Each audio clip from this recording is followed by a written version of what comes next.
Praise the lord. Hallelujah.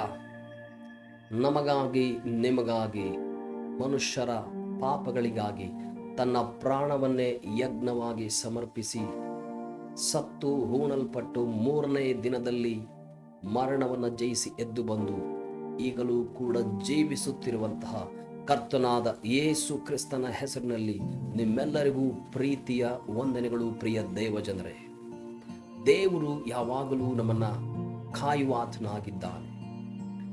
ಆತನು ಕಣ್ಣು ಗುಡ್ಡೆ ಯೋಪಾದಿಯಲ್ಲಿ ನಿಮ್ಮೊಬ್ಬೊಬ್ಬರನ್ನ ಕಾಯುವಾತನಾಗಿದ್ದಾನೆ. ಯಾಕಂದ್ರೆ ಆತನು ತೂಕಡಿಸುವುದಿಲ್ಲ, ನಿದ್ರಿಸುವುದಿಲ್ಲ. ಪ್ರಿಯರೇ, ಇಸ್ರಾಯೇಲ್ಯರನ್ನ ಕಾಯುವ ದೇವರು ತೂಕಡಿಸುವುದಿಲ್ಲ, ರಾತ್ರಿಯಲ್ಲಿ ಮಲಗೋದಿಲ್ಲ, ಹಗಲೊತ್ತು ತೂಗುಡಿಸೋದಿಲ್ಲ, ಯಾವಾಗಲೂ ಎಚ್ಚರವಾಗಿರುತ್ತಾನೆ. ಯಾಕೆ ಗೊತ್ತಾ?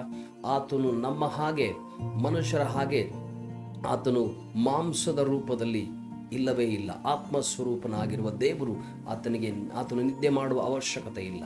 ಯಾವಾಗಲೂ ಆತನು ಎಚ್ಚರವಾಗಿರುತ್ತಾನೆ. ಪ್ರಿಯರೇ, ದೇವರ ಮೇಲೆ ನಿಮ್ಮ ಭರವಸೆ ಯಾವಾಗಲೂ ಇಡುವಾಗ ಆತನು ನಿಮ್ಮನ್ನು ಕಾಯುವ ದೇವರಾಗಿದ್ದಾನೆ. ಎಲ್ಲ ಕಷ್ಟಗಳಿಂದ, ಎಲ್ಲ ಹೋರಾಟಗಳಿಂದ, ಎಲ್ಲ ಚಿಂತೆಗಳಿಂದ, ದುಃಖಗಳಿಂದ, ಕಣ್ಣೀರುಗಳಿಂದ, ರೋಗಗಳಿಂದ, ಇಕ್ಕಟ್ಟುಗಳಿಂದ, ಸಮಸ್ಯೆಗಳಿಂದ, ಎಲ್ಲವುಗಳಿಂದ ದೇವರು ಬಿಡುಗಡೆ ಕೊಡುವಾತನಾಗಿದ್ದಾನೆ.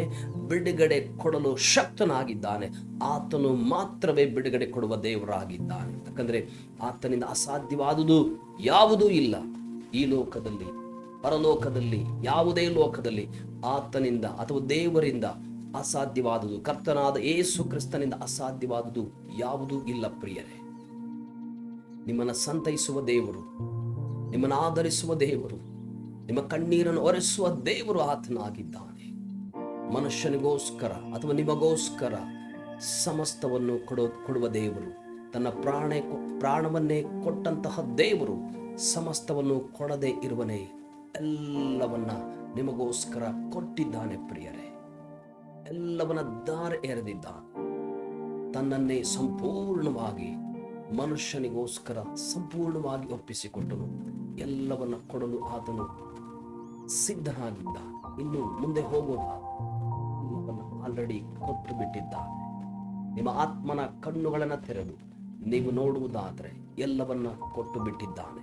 ಕ್ರಿಸ್ತನಲ್ಲಿ ಸಕಲ ಆತ್ಮೀಯ ಐಶ್ವರ್ಯಗಳನ್ನು, ಆತ್ಮೀಯ ಆಶೀರ್ವಾದಗಳನ್ನು, ಆತ್ಮೀಯ ಎಲ್ಲ ವಿಚಾರಗಳನ್ನು, ಸಂಗತಿಗಳನ್ನು ಆತನು ಈಗಾಗಲೇ ಕೊಟ್ಟು ಬಿಟ್ಟಿದ್ದಾನೆ. ನಿಮಗೆ ಮರಣವೋ, ಸಂಕಟವೋ, ಅನ್ನವಿಲ್ಲದಿರುವುದು, ವಸ್ತ್ರವಿಲ್ಲದಿರುವುದು, ಕ್ರಿಸ್ತನ ಪ್ರೀತಿಯಿಂದ ನಿಮ್ಮನ್ನು ಅಗಲಿಸಲಿಕ್ಕೆ ಈ ಲೋಕದಲ್ಲಲ್ಲ, ಯಾವುದೇ ಲೋಕದಲ್ಲಿ ಯಾವುದರಿಂದಲೂ ಸಾಧ್ಯವಿಲ್ಲ. ಪ್ರಿಯರೇ, ಅದು ಯಾವುದೇ ಶಕ್ತಿಯಾಗಿರಲಿ, ಅದು ಅವನು ಯಾವುದೇ ವ್ಯಕ್ತಿಯಾಗಿರಲಿ, ಕ್ರಿಸ್ತನ ಪ್ರೀತಿಯಿಂದ ನಿಮ್ಮನ್ನು ಅಗಲಿಸುವವರು ಯಾರಿಂದಲೂ ಸಾಧ್ಯವಿಲ್ಲ. ನಾವು ಈ ಒಂದು ವಾಕ್ಯವನ್ನು ಓದಿಕೊಳ್ಳೋಣ. ಪ್ರಿಯರೇ, 2ನೇ ಕೊರಿಂಥ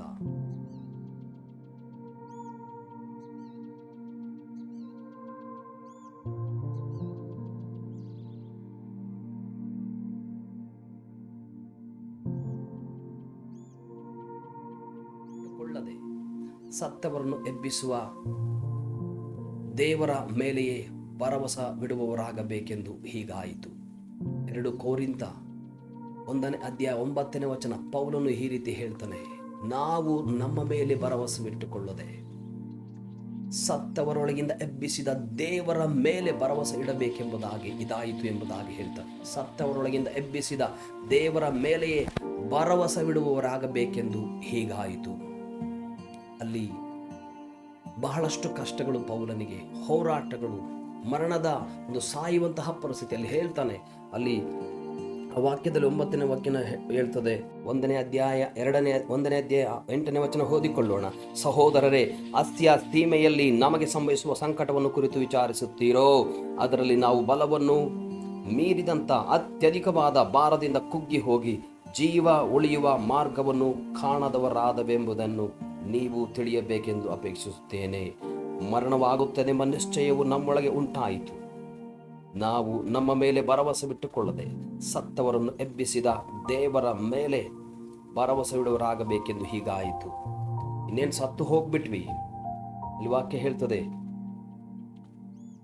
ಮರಣವಾಗುತ್ತದೆ ಎಂಬ ನಿಶ್ಚಯವು ನಮ್ಮೊಳಗೆ ಉಂಟಾಯಿತು. ಮರಣ, ಇನ್ನೇನು ಸತ್ತು ಹೋದ್ವಿ, ಇನ್ನೇನು ಮುಗೀತು ನಮ್ಮ ಕತೆ, ಅಥವಾ ಮುಗೀತು ನಮ್ಮ ಜೀವನ ಎಂಬುದಾಗಿ ಪೌಲನು ಅಂದುಕೊಳ್ಳುವಾಗ ದೇವರು ಅವನನ್ನು ಅದರಿಂದ ಕಷ್ಟದಿಂದ ತಪ್ಪಿಸಿದನು ಎಂಬುದಾಗಿ ಹೇಳ್ತಾರೆ. ಅಲ್ಲಿ ಮುಖ್ಯವಾಗಿ ಹೇಳೋದೇನೆಂದರೆ, ನಾವು ನಮ್ಮ ಮೇಲೆ ಭರವಸೆ ಇಟ್ಟುಕೊಳ್ಳದೆ ಸತ್ತವರೊಳಗಿಂದ ಎಬ್ಬಿಸಿದ ದೇವರ ಮೇಲೆ ಭರವಸೆ ಇಡುವರಾಗಬೇಕೆಂದು ಹೀಗಾಯಿತು ಎಂಬುದಾಗಿ ಹೇಳ್ತೇವೆ. ಯಾವಾಗಲೂ ಪೌಲನು ದೇವರ ಮೇಲೆ ಹೆಚ್ಚಾದ ಭರವಸೆಯನ್ನು ಇಡ್ತಾ ಇದ್ದ, ದೇವರನ್ನೇ ಹೆಚ್ಚಾಗಿ ನಿರೀಕ್ಷೆ ಮಾಡ್ತಾ ಇದ್ದ, ದೇವರನ್ನೇ ಹೆಚ್ಚಾಗಿ ದೃಷ್ಟಿಸ್ತಾ ಇದ್ದ, ದೇವರನ್ನೇ ಹೆಚ್ಚಾಗಿ ನೋಡ್ತಾ ಇದ್ದ. ಅವನ ಜೀವಿತದಲ್ಲಿ ಎಲ್ಲದಕ್ಕಿಂತ ಮೊದಲನೇ ಸ್ಥಾನ ದೇವರಿಗೆ ಕೊಟ್ಟಿದ್ದ, ದೇವರ ಮೇಲೆ ಹೆಚ್ಚಾದ ಭರವಸೆಯನ್ನು ಇಟ್ಟವನಾಗಿದ್ದ. ಹಾಗಿರುವಾಗ ಮರಣ ಇನ್ನೇನು ನಮಗೆ ಸಂಭವಿಸಿತೇನೋ ಎನ್ನುವಂತಹ ಪರಿಸ್ಥಿತಿಯಲ್ಲಿ ದೇವರು ಅದರಿಂದ ಬಿಡುಗಡೆ ಕೊಟ್ಟನು ಎಂಬುದಾಗಿ ಪೌಲನು ಹೇಳ್ತಾನೆ. ನಾವು ನಮ್ಮ ಮೇಲೆ ಭರವಸೆ ಬಿಟ್ಟುಕೊಳ್ಳದೆ ಸತ್ತವರೊಳಗಿಂದ ಎಬ್ಬಿಸಿದ ದೇವರ ಮೇಲೆ ಭರವಸೆ ಇಡುವರಾಗಬೇಕೆಂದು ಹೀಗಾಯಿತು ಎಂಬುದಾಗಿ ಹೇಳ್ತಾನೆ. ಮನುಷ್ಯನ ಸ್ವಭಾವ ಬಹಳಷ್ಟು ಬೇರೆಯವರ ಮೇಲೆ ಭರವಸೆ ಇಡುತ್ತಾನೆ. ಯಾರಾದರೂ ಏನಾದರೂ ಕೊಡ್ತೀನಿ ಅಂತ ಹೇಳಿದ್ರೆ ಅವ್ರ ಮೇಲೆ ಅವ್ರು ಕೊಡ್ತಾರೆ ನಮಗೆ, ಅವ್ರು ಕೊಡ್ತಾರೆ ಅಂತ ನಂಬುವುದು ಬಹಳಷ್ಟು ಸಾಮಾನ್ಯ. ಅಥವಾ ಭರವಸೆ ಇಡೋದು ಮನುಷ್ಯ ಇನ್ನೊಬ್ಬ ಮನುಷ್ಯನ ಮೇಲೆ ಭರವಸೆ ಇಡೋದು ಬಹಳಷ್ಟು ಸಾಮಾನ್ಯ, ಬಹಳಷ್ಟು ಸ್ವಾಭಾವಿಕ ಕೂಡ. ಹಾಗಿರುವಾಗ ನಾವು ಯಾವುದೋ ಮನುಷ್ಯ ನಮಗೇನೋ ಸಹಾಯ ಮಾಡ್ತಾನೆ, ಈ ಕಷ್ಟದಿಂದ ಒಬ್ಬ ಮನುಷ್ಯ ಬಿಡುಗಡೆ ಕೊಡ್ತಾನೆ, ಇವರು ಆ ಸಹಾಯವನ್ನ ಮಾಡ್ತಾರೆ, ಅವರು ಈ ಸಹಾಯವನ್ನ ಮಾಡ್ತಾರೆ, ಅವರು ಈ ಸಹಾಯವನ್ನ ಮಾಡಿದ್ರೆ ಚೆನ್ನಾಗಿತ್ತು ಎಂಬುದಾಗಿ ನಾವು ಅನೇಕ ಸಾರಿ ಮನುಷ್ಯರ ಮೇಲೆ, ಈ ಲೋಕದ ಸಂಗತಿಗಳ ಮೇಲೆ, ಈ ಲೋಕದ ವಿಚಾರದ ಮೇಲೆ, ಹಣದ ಮೇಲೆ ಭರವಸೆ ಇಡ್ತೇವೆ. ನಮ್ಮ ಮೇಲೆ ನಾವು ಭರವಸೆ ಇಟ್ಕೊಳ್ತೇವೆ. ಅನೇಕ ಸಾರಿ ನಮ್ಮ ಮೇಲೆ ನಾನು ಏನು ಬೇಕಾದ್ರೂ ಮಾಡ್ತೀನಿ, ಹೌದು, ಈ ಸಣ್ಣದಾದ ಈ ದೇಹ ಲೋಕವನ್ನೇ ಏನು ಬೇಕಾದ್ರೂ ಮಾಡಿ ಏನೆಲ್ಲ ಹೇಳ್ತಾನೆ. ಆದ್ರೆ ಹೇಗೆ ಸಾಧ್ಯವೇ ಇಲ್ಲ. ನೀವು ಹೆಚ್ಚಾಗಿ ನಿಮ್ಮ ಮೇಲೆ ಭರವಸೆ ಇಟ್ಟುಕೊಳ್ಳಬೇಡಿರಿ ಪ್ರಿಯರೇ, ಅಥವಾ ಬೇರೆಯವರ ಮೇಲೆ ಭರವಸೆ ಇಟ್ಟುಕೊಳ್ಳಬೇಡಿರಿ, ಬೇರೆ ಸಂಗತಿಗಳ ಮೇಲೆ ಭರವಸೆ ಇಟ್ಕೊಳ್ಬೇಡ್ರಿ. ಬೇರೆ ಯಾವುದೋ ವ್ಯಕ್ತಿಯ ಮೇಲೆ, ಯಾವುದೋ ಒಂದು ಶಕ್ತಿಯ ಮೇಲೆ, ಯಾವುದೋ ಒಂದು ಸಂಗತಿಗಳ ಮೇಲೆ, ವಸ್ತುಗಳ ಮೇಲೆ, ಇದು ಬರ್ತದೆ, ಇದು ಕೊಡ್ತಾರೆ, ಹಾಗೆ ಭರವಸವನ್ನ ಇಡಬೇಡ್ರಿ. ದೇವರು ಅದ್ಭುತವಾಗಿ ನಡೆಸುವ ದೇವರಾಗಿದ್ದಾನೆ. ನಿಮಗೆ ಅಲ್ಲಿ ಕಷ್ಟ ಬರ್ತದೆ. ಯಾರಿಗೆ? ಪೌಲನಿಗೆ. ಯಾಕೆ ಗೊತ್ತಾ? ಅವನ ಮೇಲೆ ಅವನು ಭರವಸವನ್ನ ಇಟ್ಟುಕೊಳ್ಳದೆ ಅವನ ಭರವಸ ದೇವರ ಮೇಲೆ ಇಡಬೇಕೆಂಬ ಉದ್ದೇಶದಿಂದ ಅವನಿಗೆ ಆ ಕಷ್ಟ ಬರ್ತದೆ. ಆ ಕಷ್ಟದಿಂದ ತಪ್ಪಿಸಿದಾಗ ಅವನ ಭರವಸೆ ದೇವರ ಮೇಲೆ ಇನ್ನೂ ಹೆಚ್ಚಾಗ್ತದೆ. ಅದೇ ರೀತಿ ನೀವು ಕೂಡ, ನಿಮಗೆ ಯಾವುದೋ ಒಂದು ಕಷ್ಟ ಬಂದಿರಬಹುದು, ಸಮಸ್ಯೆ ಬಂದಿರಬಹುದು, ಅನಾರೋಗ್ಯ ಇರಬಹುದು, ಹೋರಾಟ ಇರಬಹುದು, ನಿಮ್ಮ ಪರಿಸ್ಥಿತಿಗಳು ಚೆನ್ನಾಗಿಲ್ಲದೆ ಇರಬಹುದು, ಅವಕಾಶಗಳಿಲ್ಲದೆ ಇರಬಹುದು, ನಿಮಗೋಸ್ಕರ ಬಾಗಿಲೆಲ್ಲವೂ ಕೂಡ ಮುಚ್ಚಿರಬಹುದು. ಆದರೆ ದೇವರು ಯಾಕೆ ಎಲ್ಲಾ ಬಾಗಿಲುಗಳನ್ನು ಮುಚ್ಚಿದ್ದಾನೆ? ಯಾಕೆ ಅನಾರೋಗ್ಯದಲ್ಲಿದ್ದೀರಾ? ಯಾಕೆ ನಿಮ್ಮ ಪರಿಸ್ಥಿತಿಗಳು ಸರಿ ಇಲ್ಲ ಎಂಬುದಾಗಿ ನೀವು ಯೋಚಿಸೋದಾದ್ರೆ, ನೀವೇನೋ ತಪ್ಪು ಮಾಡಿದ್ದೀರಾ ಅಂತ ಅಲ್ಲ, ಅದು ದೇವರ ವಿರುದ್ಧವಾಗಿ ನಡ್ಕೊಂಡಿದ್ದೀರಾ ಅಂತ ಅಲ್ಲ. ನೀವು ನಿಮ್ಮ ಮೇಲೆ ಭರವಸವನ್ನ ಇಟ್ಟುಕೊಳ್ಳದೆ ಆ ಭರವಸವನ್ನ ದೇವರ ಮೇಲೆ ಇಡಬೇಕೆಂಬ ಉದ್ದೇಶದಿಂದ ಅನೇಕ ಸಾರಿ ಮನುಷ್ಯನಿಗೆ ಕಷ್ಟಗಳು, ಹೋರಾಟಗಳು, ಚಿಂತೆಗಳು, ದುಃಖಗಳು, ಸಮಸ್ಯೆಗಳು, ಕಣ್ಣೀರಿನ ಪರಿಸ್ಥಿತಿ, ಯಾರು ಇಲ್ಲ, ನನಗೆ ಯಾರು ಸಹಾಯ ಮಾಡೋರು ಎನ್ನುವಂತಹ ಪರಿಸ್ಥಿತಿ ಎದುರಾಗ್ತದೆ.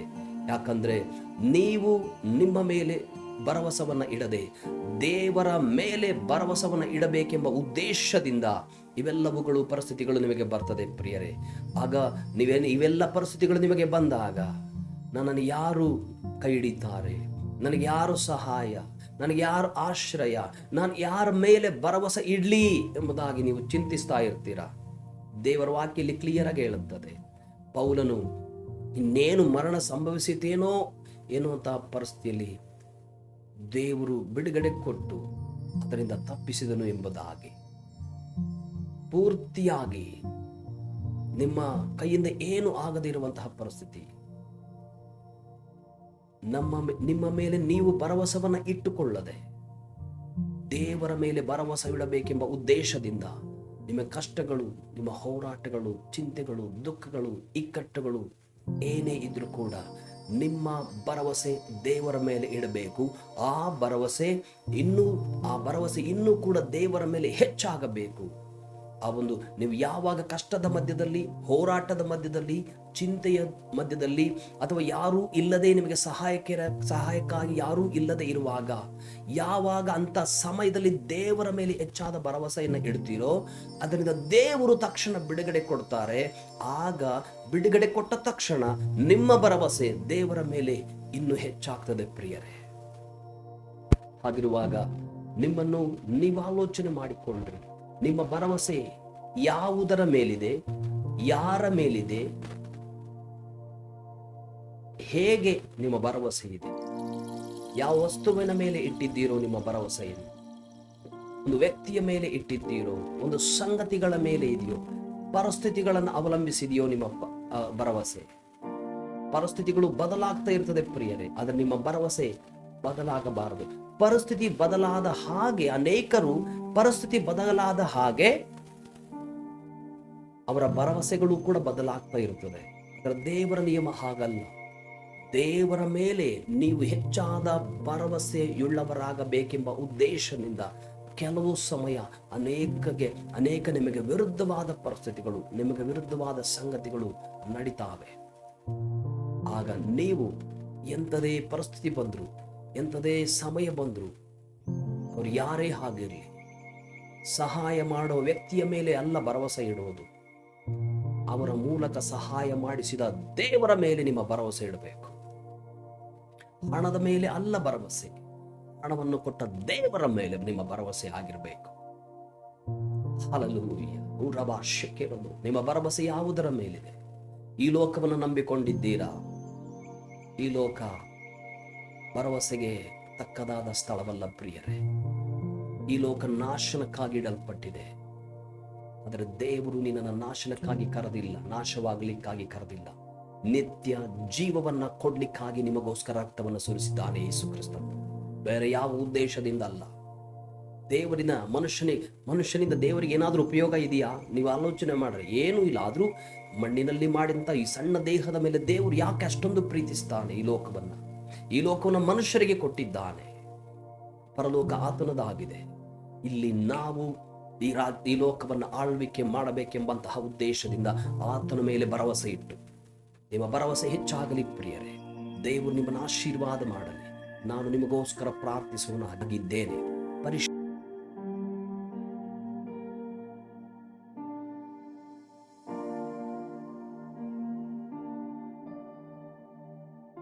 ಶುದ್ಧನಾದ ನನ್ನ ಪರಲೋಕದ ತಂದೆಯಾದ ದೇವರೇ, ಕರ್ತನಾದ ಯೇಸುವಿನ ನಾಮದಲ್ಲಿ ದೇವರೇ, ಈ ವಾಕ್ಯದ ಮೂಲಕ ನೀನು ಮಾತನಾಡಿದ ನಿನ್ನ ಕೃಪೆಗಾಗಿ ಸ್ತೋತ್ರ.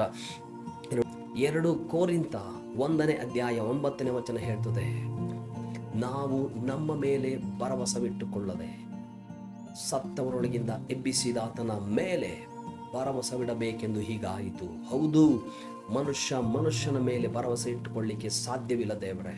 ಕರ್ತನೇ, ನಿನ್ನ ಮೇಲೆ, ಮನುಷ್ಯನ ಭರವಸೆ ನಿನ್ನ ಮೇಲೆ ಇಡ್ಲಿಕ್ಕೆ ನೀನು ಸಹಾಯ ಮಾಡಪ್ಪ. ಯಾರೆಲ್ಲ ಭರವಸೆಯಿಂದ ಕೆಳಮಟ್ಟದಲ್ಲಿದ್ದಾರೋ, ಭರವಸೆಯವರು, ಹೌದು, ನಾನು ಯಾರ ಮೇಲೆ ಭರವಸೆ ಇಡ್ಲಿ, ಹೇಗೆ ಇಡ್ಲಿ, ಯಾವುದರ ಮೇಲೆ ಇಡ್ಲಿ, ಯಾರ ಮೇಲೆ ಇಡ್ಲಿ ಎಂಬುದಾಗಿ ಯಾರೆಲ್ಲ ಪರಿತಪಿಸ್ತಾ ಇದ್ದಾರೋ, ಪರಿಶುದ್ಧಾತ್ಮನೆ, ಪವಿತ್ರಾತ್ಮನೆ ಅವರನ್ನು ಮುಟ್ಟು ರಾಜ. ಅವರೊಟ್ಟಿಗೆ ನೀನು ಮಾತನಾಡು, ಅವರನ್ನು ಸಂತೈಸು, ಸಮಾಧಾನ ಪಡಿಸು. ಕರ್ತನೇ, ನಾನಿದ್ದೇನೆ ಮಗನೇ, ನಾನು ನಿನಗೋಸ್ಕರ ಎಲ್ಲವನ್ನಿಟ್ಟಿದ್ದೇನೆ ಎಂಬುದಾಗಿ ನೀನು ಮಾತನಾಡು. ನಿನ್ನ ಮೇಲೆ ಹೆಚ್ಚಾದ ಭರವಸೆ ಇಡಲಿಕ್ಕೆ ಸಹಾಯ ಮಾಡು. ಅವರ ಮೇಲೆ ಅವರು ಇಟ್ಟುಕೊಳ್ಳದೆ ವ್ಯಕ್ತಿಯ ಮೇಲೋ, ಬೇರೆ ವಸ್ತುವಿನ ಮೇಲೋ, ಈ ಲೋಕದ ಮೇಲೋ, ಯಾರ ಮೇಲೂ ಭರವಸೆಯನ್ನು ಇಟ್ಟುಕೊಳ್ಳದೆ ನಿನ್ನ ಮೇಲೆ ಹೆಚ್ಚಾದ ಭರವಸೆಯನ್ನು ಇಟ್ಟುಕೊಳ್ಳಲಿಕ್ಕೆ ಪವಿತ್ರ ಆತ್ಮನವರ ಪ್ರೇರೇಪಣೆ ಮಾಡು ದೇವರೇ. ನೀನು ಸಹಾಯ ಮಾಡು, ಆಶೀರ್ವದಿಸಪ್ಪ. ಅಪ್ಪ, ನಿನಗೆ ಕೋಟಿ ಕೋಟಿ ಸ್ತೋತ್ರ. ಹಾಗೆ ಮಾಡಿದ್ದಕ್ಕಾಗಿ ಸ್ತೋತ್ರ. ಯೇಸು ಕ್ರಿಸ್ತನ ನಾಮದಲ್ಲಿ ಬೇಡಿದ್ದೇನೆ ಜೀವಳ ತಂದೆಯಾದ ದೇವರೇ, amen. Praise Lord, praise Lord. ದೇವರು ನಿಮ್ಮನ್ನು ಆಶೀರ್ವದಿಸಲಿ.